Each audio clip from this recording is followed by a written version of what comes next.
So give us an insight from your point of view as we look toward these jobs numbers. How are you seeing the economy? How is your job situation, specifically in a wage situation? Well, we're seeing a couple things. When we look at our clients, which are, across North America and around the world, we're seeing pretty robust hiring. And what's happening is they're competing to attract talent.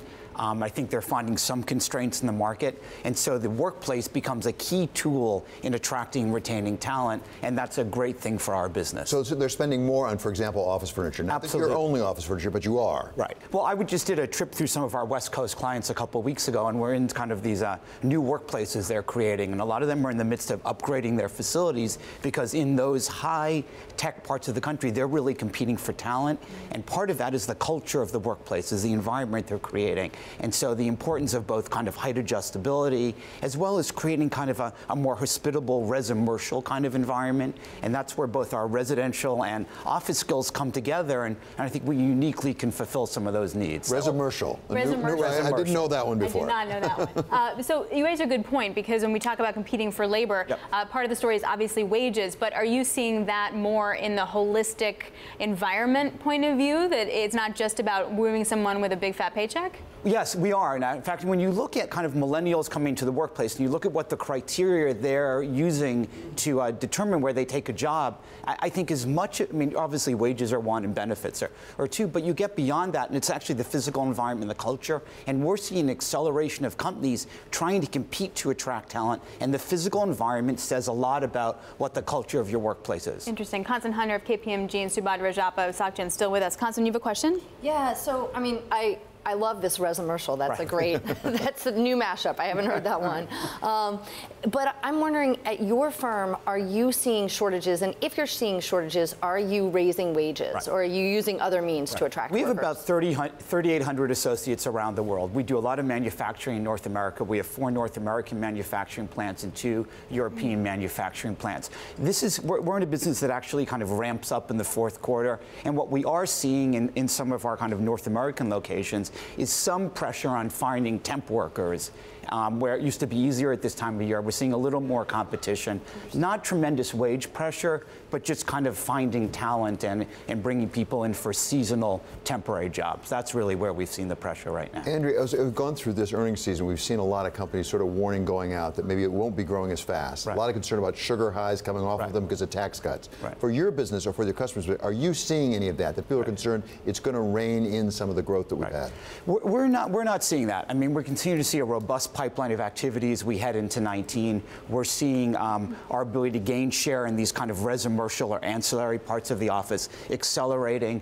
So we feel pretty good about all that. The challenges we've dealt with are kind of inflation, tariffs on the horizon. Those are some of the things that I think are, causing, some concern in the market. So talk to us about tariff, about trade issues. It's in the news right today with possible resolution that President Trump is talking about. Which I think would be great How does it affect your business and your customers' business? Well, again, we're a U.S. manufacturer, but so we have, again, 4 manufacturing plants in North America, a couple thousand workers in our associates in our plants in North America. But we use a lot of imported materials that we assemble here in the U.S. And as those costs rise and as we get tariffs on those, it actually incents us not to do as much in America. So we're hopeful that there's some resolution and that we continue to go forward. It's also been an enormous distraction because we have teams of people around the world trying to find alternate supply chains, move things around, when I think there's a lot more productive things we could be doing. So do you get the sense at all from your clients or from you that there's a lot of money being held back in hiring or spending or growing the business because of tariffs? I don't think so. I mean, I think it does put some pressure on prices. I mean, we've had 2 price increases this year and everything. Depending on where the tariffs go, we'll have to assess what we do next year. But in general, we're finding clients investing in their workplaces. And we are so well positioned because our crossover between how people live and how people work is the epicenter of what people are trying to do in offices. Group spaces, that's really where the action is, and we're really well positioned both organically and through acquisitions we've made to respond to those changing work trends. So we're quite optimistic as we head into the end of this year and into next year. Yeah, this is an optimistic story, both for Knoll and for your customers. Absolutely. Looking into 2019, where do you see the risk? What's your biggest risk or concern? Well, I think the biggest risks really are on the input price price pressures that we're facing, and not so much on the labor side, but really on the material and commodity side. We've seen transportation inflation pretty significantly this past year. We've seen metals. We use a lot of aluminum and steel, and then potentially on some of the imported components. But overall, I think it's a pretty positive environment, and it's an environment where, frankly, the trends in the workplace are supportive of our margins expanding, because we move outside of some of the individual areas to these residential, newer models, height adjustable performance. Those are all margin accretive to us. Which, Constance, brings up the whole, like, what sectors wind up having pricing power and which ones don't, and which ones will be sticky. Like, how do you view that?